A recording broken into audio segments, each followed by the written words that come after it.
Welcome back to Whispers in the Dark. Tonight, we are stepping into a place most of us trust without thinking. A lift, a bright office tower, a sealed metal box hanging between floors, carrying strangers upward and downward every day, swallowing people in silence and returning them somewhere else. But what if the lift stopped? What if the lights flickered? What if one of the strangers trapped beside you was not a stranger at all? And what if the devil did not arrive with horns, fire, or warning? What if he came dressed like everyone else? Tonight's story takes place inside a towering glass building in the heart of the city, during a storm that should have passed by harmlessly. 5 people step into a lift. Only one knows why they have been brought there. So lower the lights, settle in, and listen closely, because sometimes hell does not open beneath your feet. Sometimes it closes its doors around you. Now let's begin. The Harrington Tower stood in the center of the city, like a black needle driven into the earth.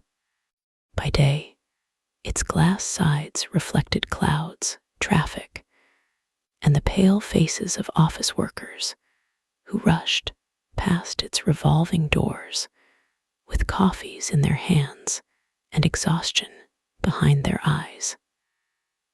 By night, it became something else. A narrow column of light, 52 floors tall, glowing against the rain-soaked skyline. People said the building was beautiful. They said it was modern. They said it was safe. But people also said many things when they had never been trapped inside it after midnight. With the storm pressing its wet mouth against every window. The building had been opened 12 years earlier by a property developer named Victor Harrington, a man who had promised that his tower would be a symbol of progress. There were marble floors in the lobby, brass trim around the lift doors, security cameras in every corner, and a front desk staffed day and night by men in dark suits who were paid to smile without asking questions. At the center of the lobby stood a sculpture of twisted steel. It rose from a circular pool of black water and curved upward like reaching fingers. Most people thought it looked elegant. Some thought it looked like hands begging to be pulled from a grave. No one ever said that out loud.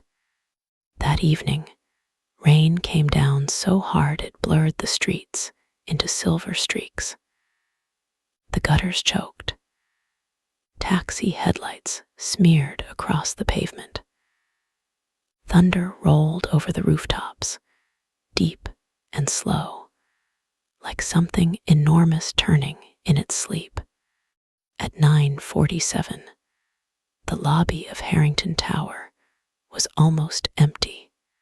The shops on the ground floor had closed. The cafe lights were off.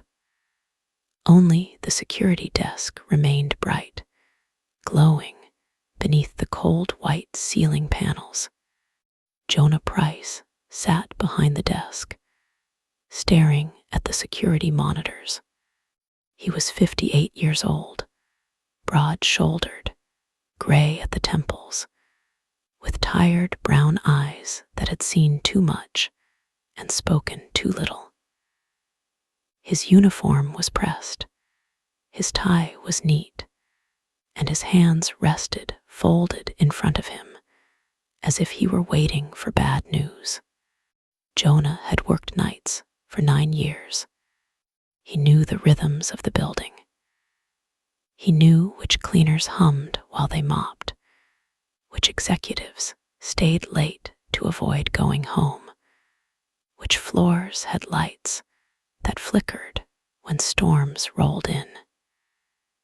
He knew the lift system better than some of the engineers who serviced it. He also knew that the building made noises after dark. Real noises, probably. Pipes settling, cables shifting, wind pushing through gaps in the upper floors. But sometimes, when he sat alone in the lobby after midnight, he heard footsteps crossing floors that should have been empty. Sometimes, one of the lifts opened on the ground floor with no one inside.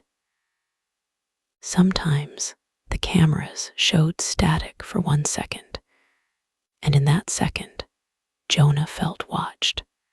He had told himself for years that every building had its moods. That night, the tower felt hungry. A young guard named Callum Reed sat beside him, scrolling through his phone with his feet tucked under the chair. Callum was 23, thin, pale, and constantly chewing gum. He had only been working at Harrington Tower for 6 weeks, and he still believed that most of the job was boredom. Jonah envied him. "Storm's getting worse," Callum said, glancing up at the lobby windows. Jonah watched rain whip sideways against the glass. "It'll pass. You always say that." "It always does." Callum grinned. "You ever get creeped out here at night?" Jonah did not answer. On monitor 6, the camera above lift 3 showed its polished metal doors closed on the 34th floor. The little digital number above the doors changed from 34 to 33, then to 32, then stopped. Jonah leaned forward. Callum noticed what? Nothing. But it was not nothing. Lift 3 had stopped between floors. No emergency alert sounded. No error message appeared on the control panel. The building system showed all lifts operating normally. Jonah stared at the screen, waiting. The number remained frozen. 32. Then the lobby doors slid open. A woman stepped inside from the rain. She was tall, sharply dressed, and soaked along the shoulders of her black coat. Her hair was silver blonde, cut in a perfect bob that framed a narrow face with high cheekbones and cold blue eyes. She carried a leather briefcase in one hand and a folded umbrella in the other. Her name was Evelyn Marsh. Jonah knew her from the 40th floor. Senior partner at Marsh and Vale, corporate litigation. She came and went at strange hours, always alone, always silent. People in the tower spoke of her the way children spoke of teachers who never smiled. Evelyn crossed the lobby without looking at either guard. "Evening, Miss Marsh," Callum called. She did not respond. Her heels clicked on the marble, precise and hard. She pressed the call button for the lifts, then stood waiting, staring at her own reflection in the brass trim. Jonah glanced at the monitors. Lift 1 descended from 29. Lift 2 remained parked at the lobby. Lift 3 was still frozen on 32. "Lift 2 is open," Jonah said gently. Evelyn did not turn. "I prefer not to use lift 2. Callum raised his eyebrows at Jonah. Jonah said nothing. The lobby doors slid open again. A man hurried inside, hunched against the rain, holding a plastic folder over his head. He was in his early 40s, with thinning hair, a nervous mouth, and a cheap gray suit darkened by rain. His name was Martin Bell. He worked in accounts on the 27th floor, and he always looked as though he had misplaced something important. Tonight, his hands shook. He signed in at the desk, although he had entered the building hours earlier. He seemed not to realize what he was doing. "Late night, Mr. Bell?" Jonah asked. Martin blinked at him. "Yes, files. I forgot some files." His eyes moved to the lifts, then to Evelyn Marsh, then back to the desk. Jonah noticed the sweat on Martin's upper lip, despite the cold rain. The lift bell chimed. Lift 1 arrived. The doors opened. Evelyn stepped in first. Martin hesitated, then followed. Before the doors could close, another figure rushed across the lobby. "Hold it, please," she called. A young woman squeezed between the closing doors with a breathless laugh that sounded almost like a sob.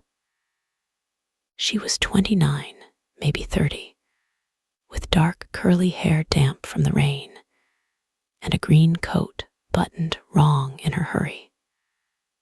A canvas bag hung from her shoulder, stuffed with papers, notebooks, and a pair of bright red shoes. Her name was Tessa Grant. She taught music at a private school that rented rooms on the 18th floor in the evenings. Jonah had seen her before. She always thanked the cleaners. She always smiled at the guards. She always looked exhausted in a way that seemed too heavy for someone so young. "Thank you," she said to Evelyn and Martin. Neither answered. The doors started to close again. A hand slapped between them. They opened. A man in a dark raincoat stepped inside with the weary confidence of someone used to being unwelcome. He was in his mid-30s, tall, with a bruised shadow beneath one eye and a scar along his jaw. His black hair was wet and pushed back from his forehead. He smelled faintly of cigarettes and cold air. Jonah recognized him from earlier that afternoon. Detective Aaron Vale. He had come asking questions about a death connected to the building. He had been polite, but not warm. His eyes had moved over everything, taking in exits, cameras, faces, lies. Jonah did not like police in the tower. Police meant something had broken through the surface. Going up, Tessa asked. Aaron looked at the buttons. 39th. Evelyn's mouth tightened. The doors began to slide shut. Then one final person entered. He moved so quietly that none of them noticed him until he was already inside. An elderly man in a dark brown coat stood near the back corner of the lift, both hands resting on the handle of a black cane. His skin was deeply lined, his hair white and thin, his eyes a cloudy gray. Rain spotted his coat, but he seemed otherwise untouched by the weather. He smiled politely. "Made it just in time," he said. His voice was soft. The doors closed. Jonah watched the monitor above lift 1 as the number climbed. 1, 2, 3. The 5 strangers rose together. Inside the lift, everything looked expensive and clean. The walls were brushed steel, the floor black marble, the ceiling a panel of frosted glass that softened the light into a sterile glow. A faint smell of polish lingered in the air. No one spoke. Evelyn stood near the buttons, her briefcase clutched against her side. Martin stood beside her, breathing too quickly. Tessa leaned against the opposite wall, rubbing rain from her sleeves. Aaron stood with his back to the corner, watching everyone without seeming to. The old man smiled at the floor. The lift passed 6, 7, 8. The building groaned. It was a low sound, almost below hearing. Tessa looked up. Was that thunder? Probably, Aaron said. The old man whispered, not thunder. Everyone looked at him. He smiled again, showing small yellow teeth. Old buildings speak when the weather changes. This building isn't old, Evelyn said. No, the old man replied, but the ground beneath it is. No one responded. The lift reached 12. The lights flickered. Once, twice, then everything went black. Tessa gasped. Martin made a small strangled noise. The lift lurched, dropping just enough to lift their stomachs into their throats, then stopped with a metallic scream. A second later, the emergency light came on. It was red, not bright red, a dim, bruised glow that filled the lift like diluted blood. For a moment, no one moved. Then everyone began speaking at once. What happened? Press the alarm. Is it stuck? Do we have service? Evelyn jabbed the emergency call button with her thumb. Nothing. She pressed it again. Still nothing. Aaron pulled out his phone, looked at the screen, and frowned. No signal. Tessa checked hers. Me neither. Martin's phone slipped from his wet fingers and hit the floor with a crack. He crouched to grab it, but his hands were shaking so badly he knocked it farther away. It's fine, Aaron said. Emergency brakes caught us. Security will see it. In the lobby, Jonah already had. On monitor 4, the lift camera feed had gone gray. Callum sat upright. That's not good. Jonah tapped the keyboard, switched feeds, checked the system. Lift 1 was stopped between 12 and 13. No alarm had triggered. No fault had registered. The camera inside the lift displayed static. Call maintenance, Jonah said. Callum reached for the phone. The line was dead. He looked up. That's weird. Jonah picked up his radio. Maintenance, this is security. We have a stalled lift between 12 and 13. Respond. Only static answered. He tried again. Static. Then a faint voice hissed through the speaker. Not words. A breath.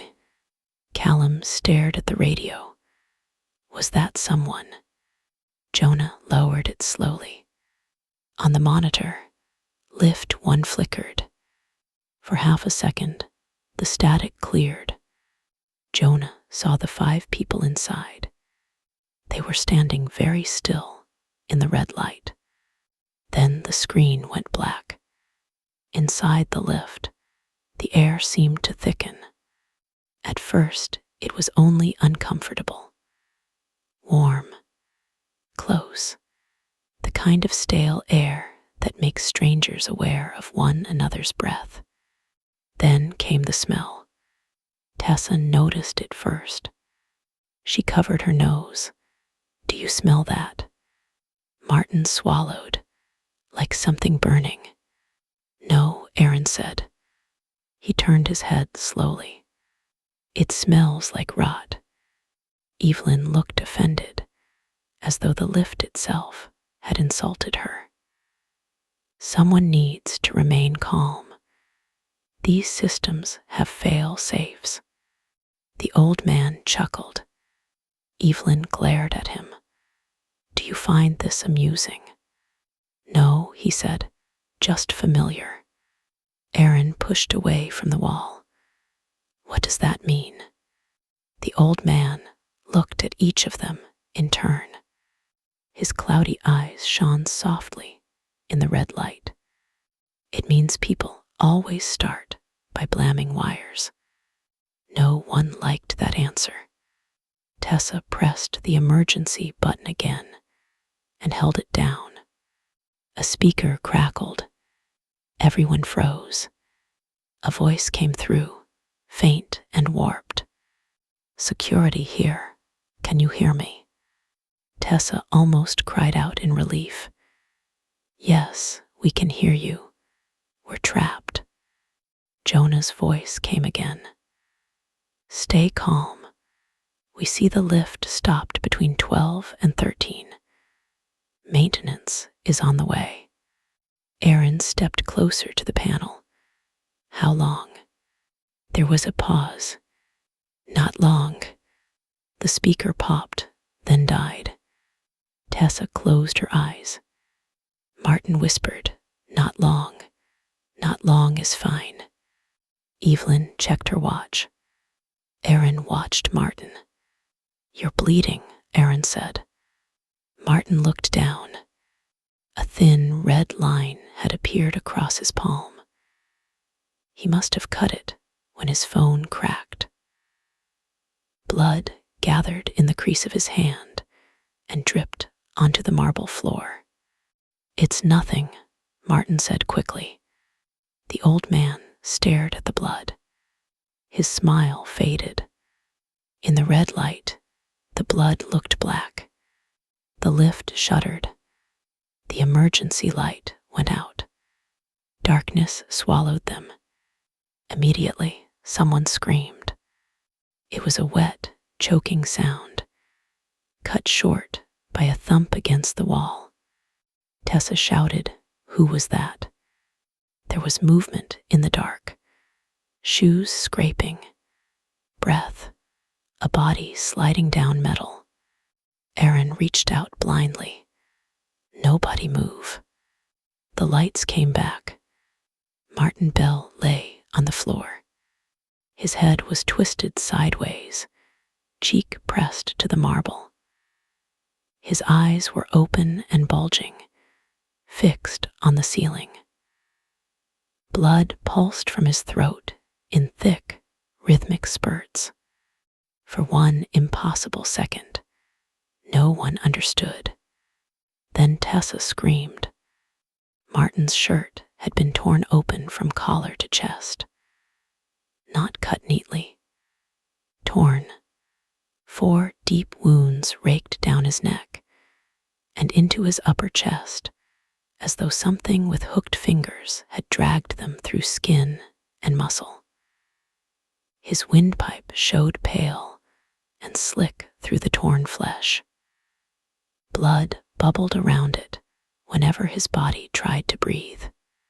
His hands clawed at nothing. His heels tapped against the floor. Once, twice, then he went still. Evelyn pressed herself against the wall, face white. Aaron crouched beside Martin, but there was nothing to do. Blood spread beneath his knees, warm and shining. What happened Tessa sobbed. What happened to him? Aaron looked at them. At Evelyn. At Tessa. At the old man. Everyone, show me your hands. Evelyn recoiled. Excuse me. Hands now. Tessa lifted hers immediately, palms trembling. Evelyn lifted one hand, then the other. They were clean. The old man raised his with mild curiosity. His fingers were thin, knotted, and spotless. Aaron looked at his own hands. Clean. Martin's blood continued to spread, slipping into the grooves between marble tiles. The lift speaker crackled. Jonah's voice came through, distorted with panic. What happened in there? We lost visual. We heard screaming. Aaron stood slowly. A man is dead. Silence. Then Jonah said, dead. His throat is opened. We need police, fire, medical now. In the security room, Callum had gone pale. Jonah gripped the edge of the desk. He had seen the static. He had seen nothing else. Callum whispered, did one of them kill him? Jonah did not answer, because on monitor 4, the camera inside lift 1 flickered again. For an instant, he saw Martin's body on the floor, and beside it, in the reflection of the metal wall, he saw 6 figures. Not 5. 6. The extra shape stood behind Tessa, tall and black, and leaning close to her ear. Then the feed went to static again. Jonah stepped back from the console. Callum whispered, what is it? Jonah picked up the phone again. Dead. He grabbed his mobile. No signal. The storm hammered against the glass. Inside the lift, Aaron placed himself between the others and Martin's body. Nobody touches anything. Evelyn laughed once, sharp and broken. Touches anything. We are standing in blood with a corpse. Then stand still.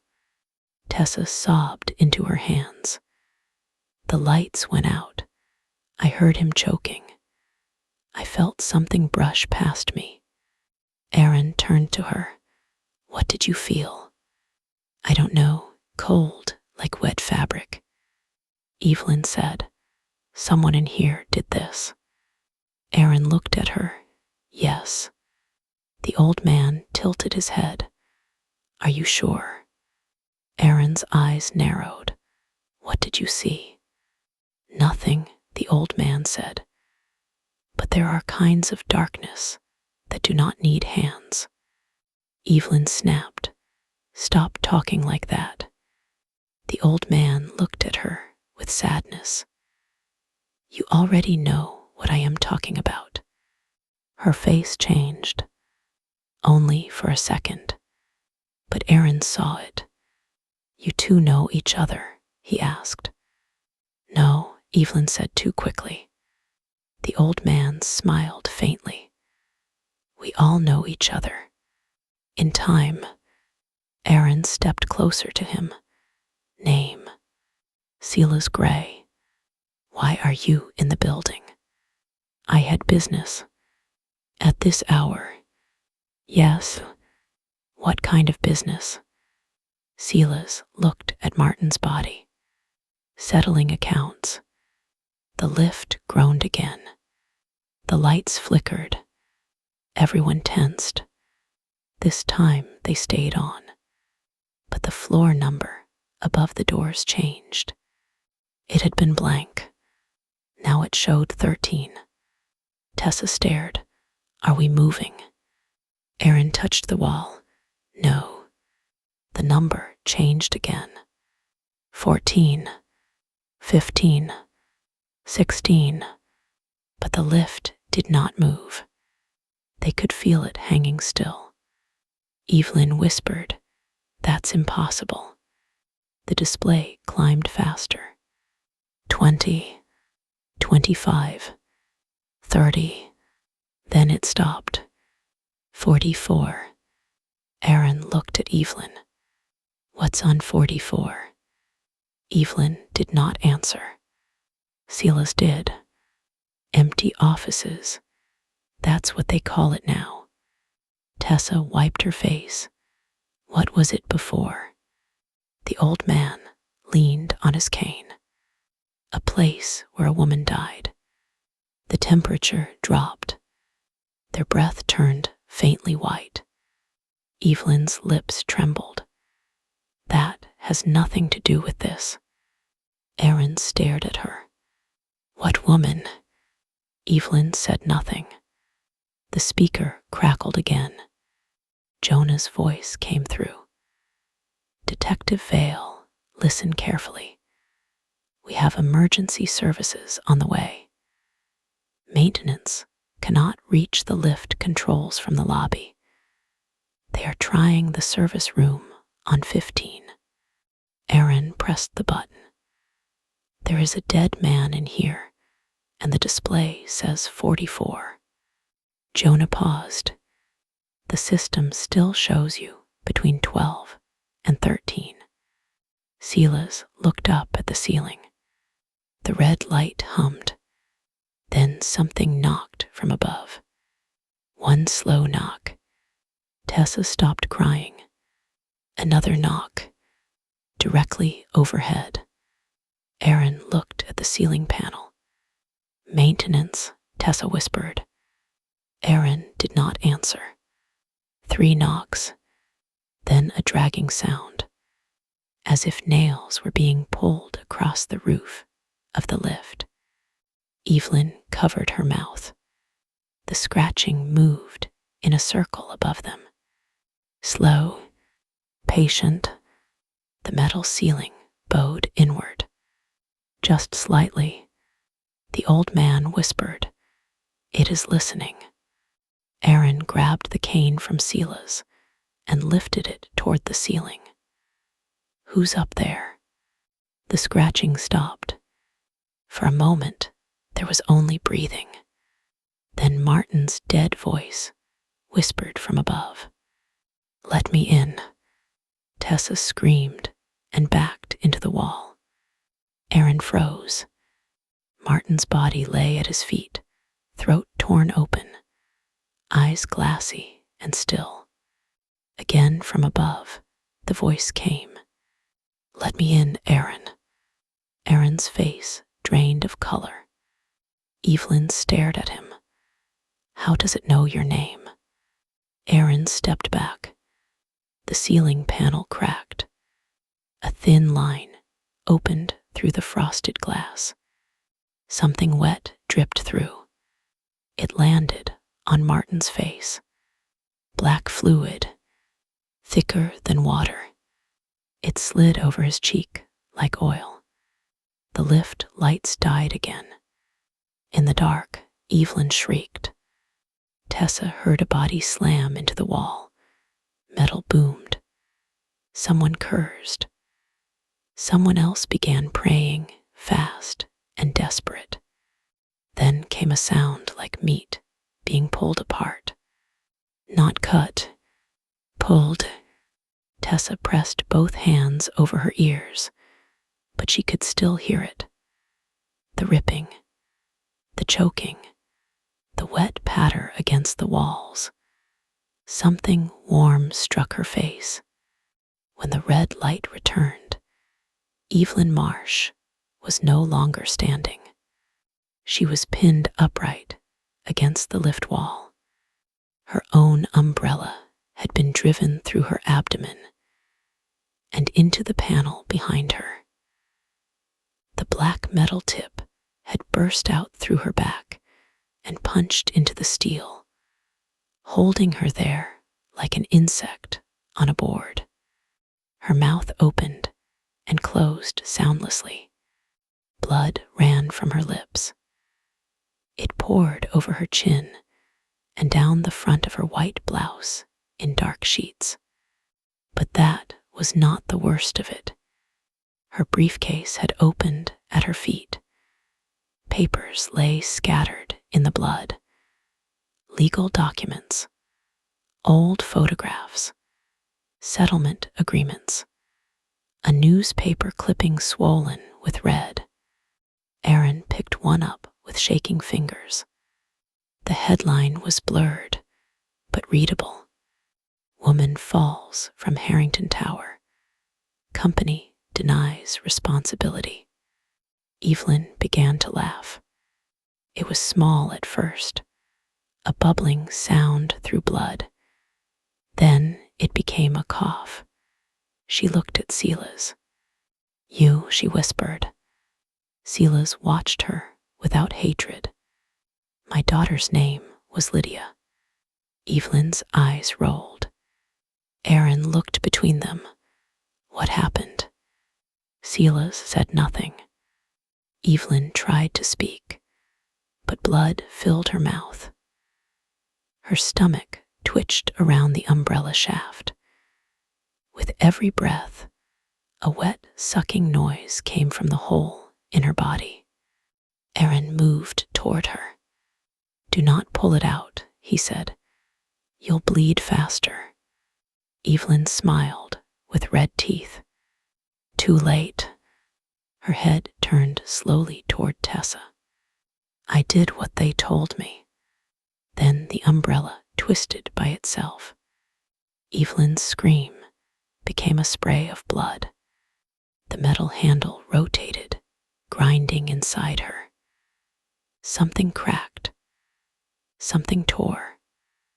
Her body convulsed so violently that her heels hammered against the wall. Then her abdomen opened around the shaft, splitting wider, spilling loops of intestine down her skirt and onto the floor. Tessa doubled over and vomited. Erin grabbed the umbrella handle, trying to stop it. It burned his palm. He shouted and let go. Evelyn's body sagged. The lift wall released her with a grinding scrape. She slid down slowly, leaving a red smear behind, and folded beside Martin Bell. Her eyes stared at Silas. Silas whispered. Lydia was afraid of heights. The lift became very quiet. In the security room, Jonah watched the monitor. The static had cleared. He saw the old man standing untouched. He saw Erin crouched near the bodies. He saw Tessa pressed into a corner, but he did not see Evelyn's corpse on the floor. He saw only Martin. Callum stood behind him, trembling. "Where did the woman go?" Jonah turned. "You saw her." "On the camera. She was standing there a second ago." Jonah rubbed both hands over his face. The radio crackled again. This time the voice was not Erin. It was a woman. Soft, young, afraid. "Daddy." Jonah went still. Callum whispered, "Who is that?" The voice came again. "Daddy, I'm cold." Jonah's chair rolled back as he stood. "No," he whispered. Callum stared at him.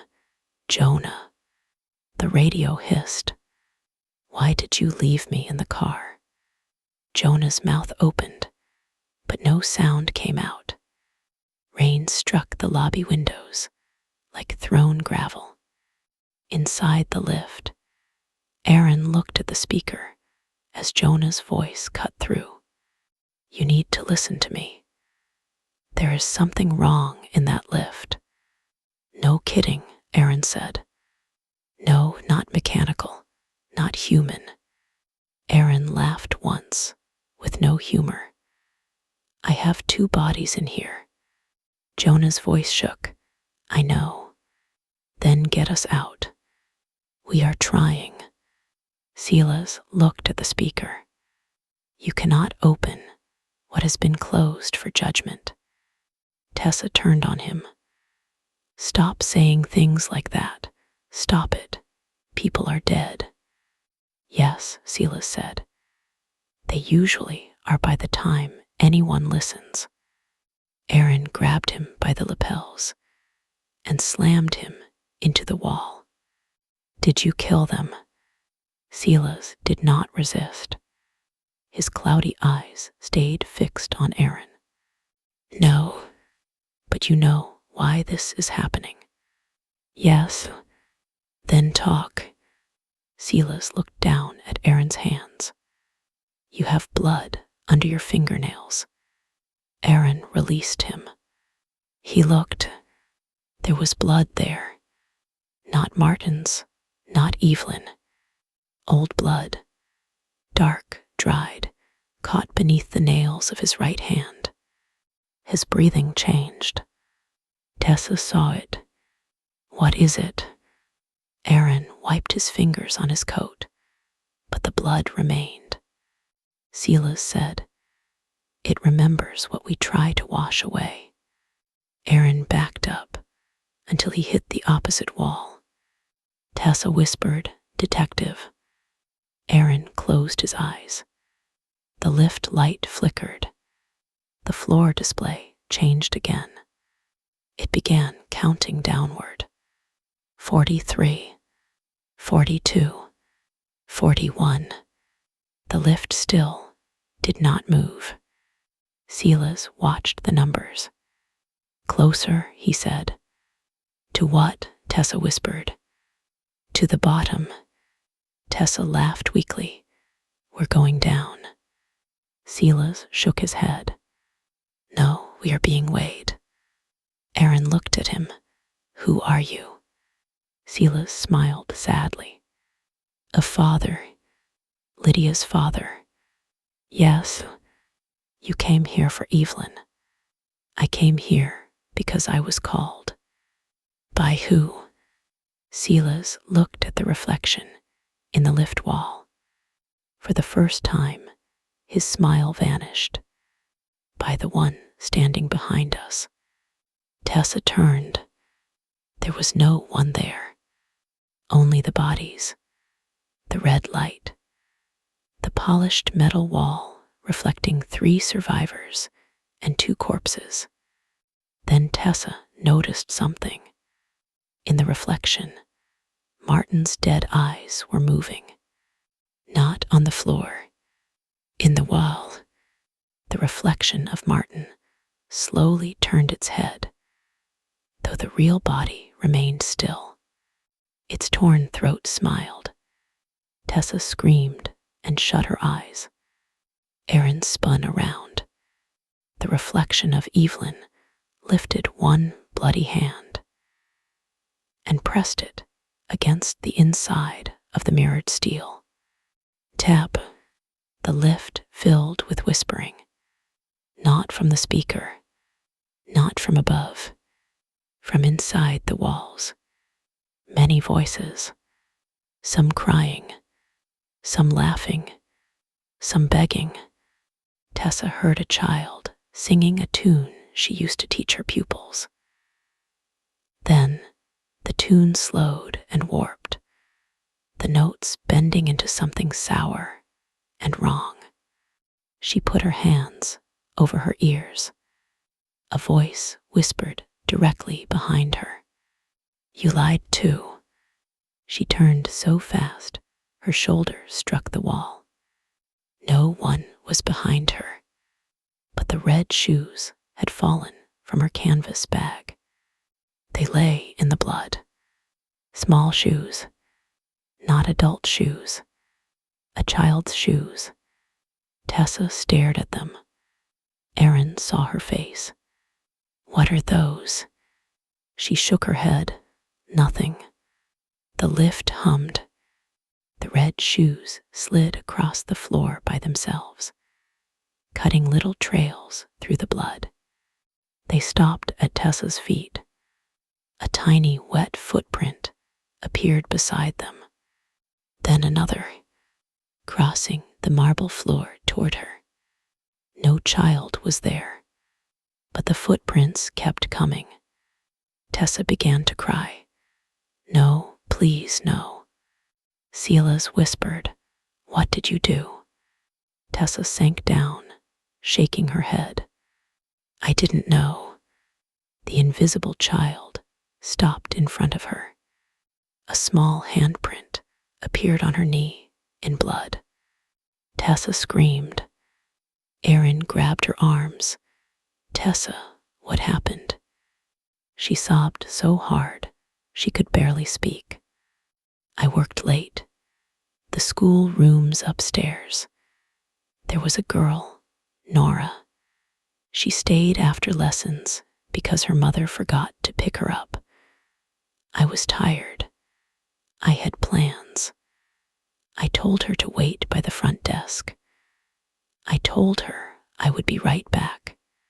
Her eyes stared at the red shoes. "I left her." Erin's grip tightened. Tessa swallowed. She wandered outside. It was raining. A delivery van backed into the service lane. The driver never saw her. The small, bloody handprint slid from Tessa's knee to her throat. She clawed at it. "I said I walked her downstairs. I said I watched her leave with her mother. I lied. I lied because I was afraid." The handprint tightened. Tessa's breath stopped. Erin pulled at her collar. "There's nothing there." But there was. Her skin was dimpling beneath invisible fingers. Bruises bloomed around her neck, small and round, the size of a child's grip. Tessa's feet kicked in the blood. Her eyes bulged. The red shoes turned toward her. A child's voice whispered, "You said you would come back." Tessa's head struck the wall. Once, twice, 3 times. Harder each time. Erin tried to hold her, but something stronger yanked her upright and slammed her against the ceiling. Her skull hit the frosted panel with a cracking sound. Blood sprayed across the light. She dropped back down, limp, then rose again, lifted by nothing. Her spine bent backward. Too far. Erin heard each vertebra crack, one after another, like knuckles being popped slowly. Tessa's mouth opened wider than it should have. Her jaw dislocated with a wet click. From deep in her throat came the voice of a little girl. "Stay with me." Then Tessa folded in half the wrong way. Her back snapped. She fell to the floor beside the red shoes. Her eyes were open. Tears ran into her hair. The tiny, bloody footprints walked away from her body and faded near the doors.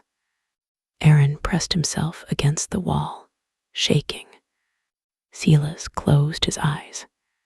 The lift display changed. 30, 29, 28. Jonah's voice came through the speaker, hoarse and distant.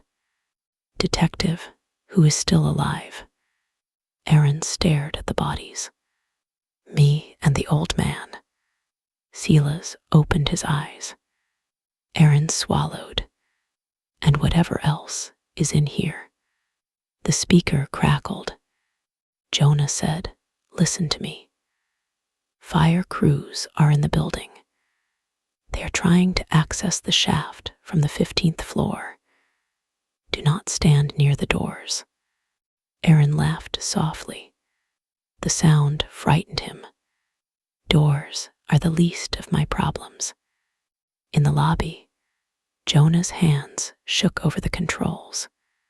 Callum had gone to meet the fire crews, but the building doors would not open. The revolving doors turned endlessly, with no one inside them. The emergency exits were jammed. Every phone line was dead. Every mobile showed no signal. Jonah stood alone at the security desk, surrounded by monitors showing empty corridors and stairwells. Except they were no longer empty. People stood in them. Hundreds of people, silent figures, facing the cameras from every floor. Some wore office clothes, some hospital gowns, some were burned, some were wet, some had faces blurred, as if the camera could not hold them. On the monitor for floor 44, a woman stood at the end of the hallway.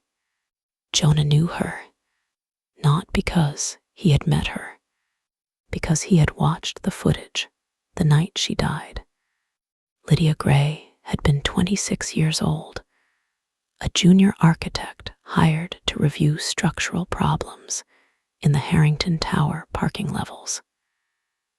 She had found evidence that cheap materials had been used to save money. She had written reports. She had threatened to speak publicly. Then she had fallen from a balcony on the 44th floor. The official ruling had been suicide. Jonah had been working that night. He had seen Evelyn Marsh arrive with Victor Harrington and Martin Bell. He had seen Lydia arguing with them near the service lift. He had seen Lydia run. He had seen hands grab her. He had seen her fall. Then he had deleted the footage because Evelyn Marsh had handed him an envelope full of cash and told him his daughter's medical bills would disappear. Jonah's daughter, Amy, had been 7 years old and dying of leukemia. The money had helped for 6 months, then Amy died anyway. Jonah had spent 9 years sitting beneath the cameras, guarding the building where he had sold a dead woman's justice for a few more breaths from his child. Now Lydia Gray stood on monitor 44, looking directly at him. Her body was broken from the fall. One leg bent sideways. Her jaw hung loose. Blood ran from one ear, but her eyes were alive. The radio crackled. Amy's voice whispered, "Daddy, there is someone with me." Jonah covered his mouth. On the lift monitor, Aaron Vale stood in the red light. Silas stood behind him, but between them, a shadow was forming. Not a person, not yet. It was a darkness shaped like a tall man, pressed into the corner where the lift walls met. Its head brushed the ceiling. Its arms were too long. Its fingers dragged near the floor. Jonah whispered, "God help us." The lobby lights went out. Only the monitors remained lit. Inside the lift, Aaron felt the shadow before he saw it. The air behind him became ice cold. The smell of rot changed into something sweeter, like flowers left too long on a grave. Silas stared past Aaron. Aaron did not turn. He could see it in Silas's eyes. "What is behind me?" Silas's voice was barely audible. "The accuser." Aaron shook his head. "No, it is not here for all sins. Only the ones that opened the door." Aaron's jaw clenched. "I am not like them. No, I put people like them away." Silas looked at the blood under Aaron's nails. Do you? The lift display continued counting down. 21, 20, 19. Aaron's breathing grew ragged. A memory came over him like black water. Rained, a road, headlights, a girl in a blue coat stepping from between parked cars, his hands on the steering wheel. The thud, the impossible shape of her body in the road, the empty street, his own voice saying, no one saw. He had been 24 then. Not yet a detective. Just a man with too much drink in him and a future he was terrified of losing. The girl had been called Myra Whitlock, 14 years old. He had left her in the road. Later, when he became a detective, he read the case file. Unsolved hit and run. No witnesses. Family still seeking answers. He had told himself he could do more good alive and free than ruined by one terrible mistake.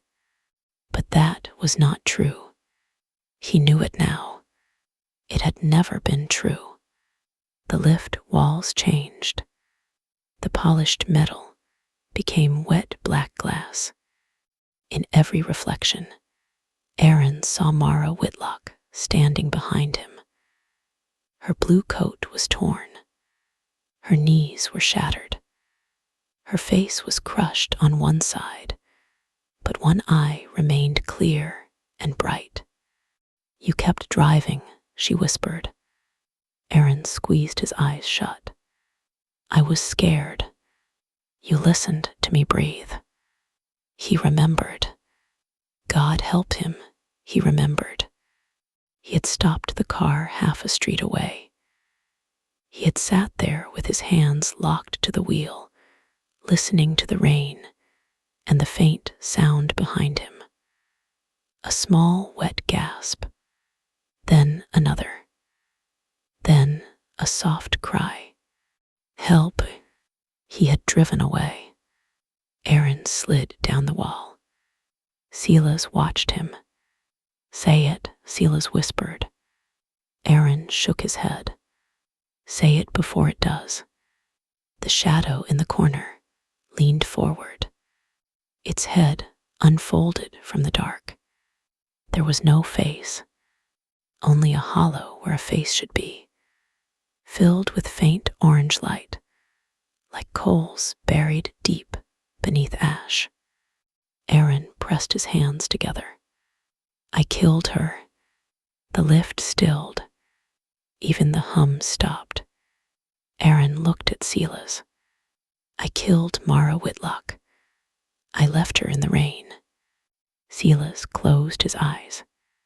The shadow did not move. For a moment, Aaron thought confession might save him. Then the lift doors opened. Not onto a floor, onto the road. Rain fell beyond the doors, silver in the headlights of Aaron's old car. The street stretched into darkness. The girl lay twisted on the asphalt, one arm reaching toward him. She lifted her head. Help me. Aaron stood. Silas said, do not step out. Aaron ignored him. Myra sobbed. Please. Aaron took one step toward the open doors. Silas grabbed his sleeve. That is not mercy. That is bait. Aaron shoved him away. I left her once. He stepped through the doors. The moment his foot touched the road, the lift vanished behind him. He stood alone in the rain. Mara lay 10 feet away. He ran to her and dropped to his knees. I'm sorry, he said. I'm so sorry. Myra looked up. Her broken mouth smiled. You should have been. Hands burst through the asphalt beneath Aaron. Dozens of them. Pale hands, burned hands, child hands, hands with torn nails and broken fingers. They grabbed his ankles, his wrists, his coat, his throat. Aaron screamed as they pulled him down. The road softened like mud. He clawed at the surface, but the hands dragged him deeper. Black tar filled his mouth. Gravel scraped skin from his cheeks. Something beneath the street opened wide. Inside the lift, Silas stood alone and watched Aaron's body slam back through the doors. It hit the floor at his feet, but only half of it. Aaron's upper body lay twitching in the blood. His lower half was gone, torn away at the waist, as if something immense had bitten through him. His spine trailed behind him like a pale rope. His hands clawed weakly at the marble, leaving red streaks. His mouth opened. Instead of a scream, rainwater poured out. Then his eyes rolled back. The lift doors slid shut. The display reached 13. Silas Gray was alone with the dead. He stood among them, shaking. Martin Bell, the accountant who had buried falsified payments. Evelyn Marsh, the lawyer who had sealed truth behind legal threats. Tessa Grant, who had abandoned a child and lied. Aaron Vale, who had killed a girl and wore justice like a mask. And Silas, the grieving father, the righteous man, the one who had come for answers. The lift light flickered. The shadow in the corner remained. Silas slowly turned. "You have taken them," he said. The shadow did not answer.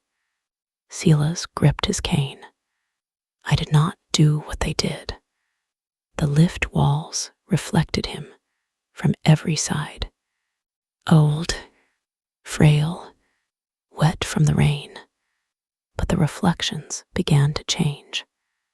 In one, Silas was younger, standing in Lydia's childhood bedroom after her funeral, staring at the little white dresser where she had kept shells from the seaside. In another, he stood outside Martin Bell's house at night, watching the man kiss his wife goodbye. In another, he followed Tessa Grant through the city, learning her routine. In another, he watched Detective Aaron Vale leave the police station. Night after night. Silas shook his head. No. The shadow leaned closer. The reflections changed again. Now Silas stood in a church basement, speaking to a woman with black eyes and a smile like a cut. She offered him a way, not justice, a summoning. "Bring the guilty together," she had said. "Bring them into a closed place. Speak their names over something they all fear. Then the old debts will be collected." Silas had asked the price. The woman had smiled. The price is always paid last. Silas backed away until his shoulders touched the doors. "No," he whispered. "I wanted justice." The shadow's voice filled the lift. It was not loud. It did not need to be. It sounded like every bad thought ever hidden behind a human face. "You wanted to watch." Silas shook his head. "You wanted them afraid." "No, you wanted blood." Silas's eyes filled with tears. He looked at Lydia's reflection. His daughter stood behind him, broken and bleeding. "Lydia," he whispered, "I did this for you." Her shattered face looked at him with endless sadness. "No, Daddy." Silas began to cry.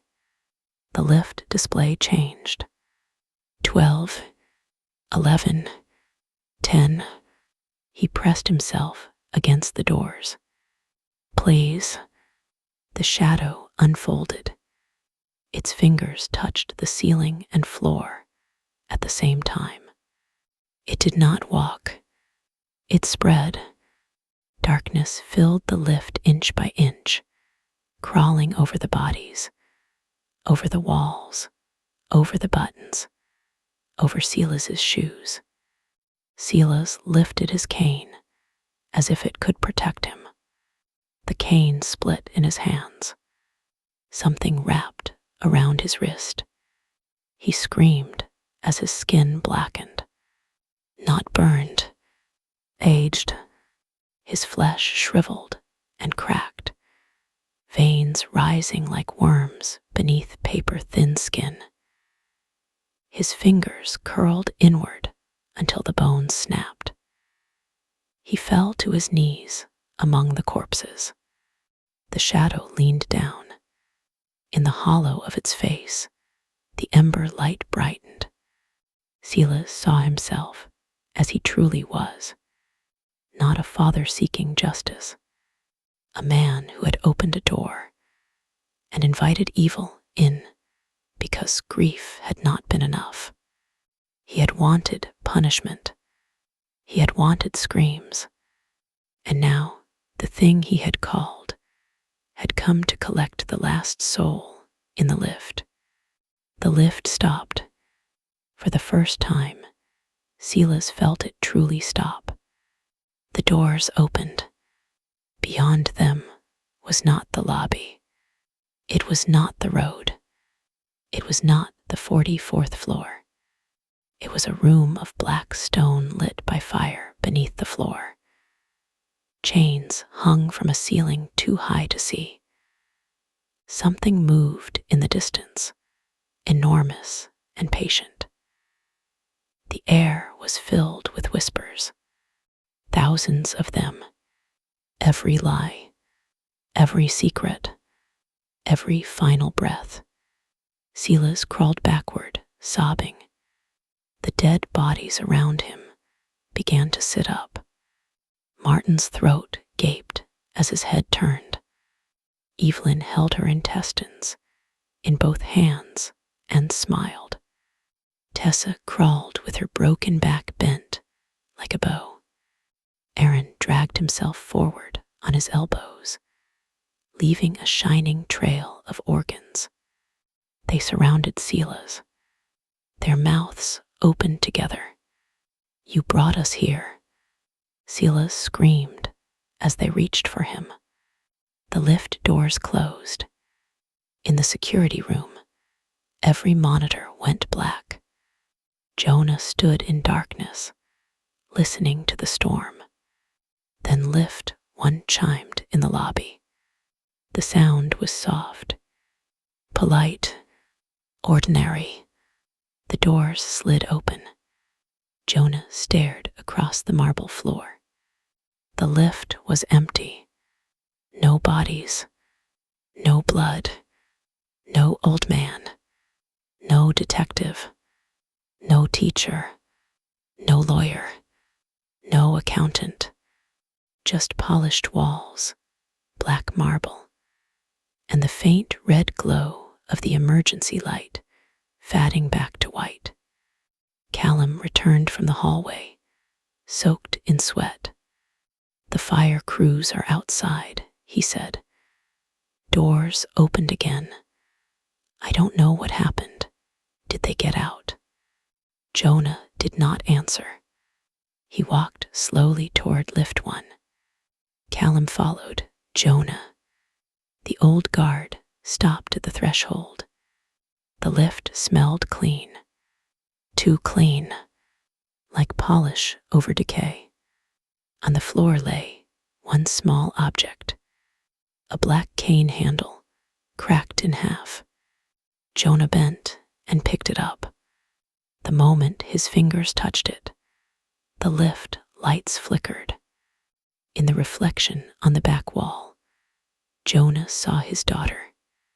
Amy stood inside the lift, 7 years old, bald from treatment, wearing the yellow dress she had loved. Her eyes were not angry. That was worse. "Daddy," she whispered. Jonah dropped the cane and stumbled back. The lift doors began to close. For 1 second, before they met, Jonah saw another figure behind Amy. Tall, black, faceless, smiling without a mouth. The doors shut. Callum grabbed Jonah's arm. "What did you see?" Jonah could not speak. Above the lift, the number changed. 1, 2, 3. It rose, empty, or almost empty. The next morning, the newspapers reported a strange mechanical failure at Harrington Tower. 5 people were missing. Detective Aaron Vale, last seen entering the building during a storm. Evelyn Marsh, senior partner at a law firm on the 40th floor. Martin Bell, accountant and father of 2. Tessa Grant, music teacher beloved by her pupils. Silas Gray, retired electrician and grieving father of Lydia Gray, whose death years earlier was quietly mentioned in the final paragraph of the article, as though it were unrelated. Security footage had been corrupted. The lift inspection found no blood, no tissue, no structural fault, no sign anyone had ever been trapped inside. A cracked cane handle was logged as evidence, then misplaced. The tower reopened within 48 hours. People returned to work. They stepped through the revolving doors with coffees in their hands, phones at their ears, complaints in their mouths, and secrets behind their eyes. Jonah Price resigned that same day. He never returned to Harrington Tower. Callum lasted 3 more weeks. Then one night, while sitting at the security desk, he saw lift 1 descend from floor 44 to the lobby, even though no one had called it. The doors opened. Inside stood a woman in a blue coat, soaked with rain. Callum quit before sunrise. The building owners replaced the security staff. They replaced the lift panels. They replaced the cameras. They renamed the tower. But some things do not care what names are written above doors. Years later, people still said the lift sometimes stopped between floors. They said the lights flickered red. They said phones lost signal. They said the air turned cold. And the walls began whispering in voices the passengers recognized. A mother heard the son she abandoned. A banker heard the client he ruined. A surgeon heard the patient he ignored. A man on the 32nd floor heard the dog he had beaten as a child, scratching from above the ceiling. Most people got out, shaken, crying, changed. Some did not, because the lift did not come for everyone, only those who had locked something away and pretended the door would never open again. And sometimes, in the polished metal walls, just before the lights went out, passengers saw one extra reflection standing behind them. Dull, patient, waiting, not rushing, never rushing, because the devil understands buildings. He understands doors. He understands how people trap themselves long before the cables snap. And if you ever find yourself alone in a lift late at night, with the storm tapping at the glass outside, and the number above the doors stops between floors, do not panic at first. Do not scream. Do not accuse the stranger beside you too quickly. Instead, look at your reflection. Count the faces. Count them carefully. And if there is one more face than there should be, close your eyes. Not because it will save you. It will not. But because the last thing you see should not be the truth coming to stand behind you. Thank you for listening to tonight's story on Whispers in the Dark. If this one followed you into the silence, leave a like, share your thoughts in the comments, and subscribe for more terrifying stories told softly in the dark. And the next time you step into a lift, remember this: the doors do not always open where they should. The numbers do not always mean floors. And sometimes, when the lights flicker and the air turns cold, you are not trapped because the lift has broken. You are trapped because something has finally found you. Until next time, keep the lights low. Stay out of empty buildings after midnight, and listen carefully when the walls begin to whisper. Because if the devil is standing beside you, he may already know your name. Good night. Whispers of a love so true, painting dreams of me and you. And I'll hold you close in this moment.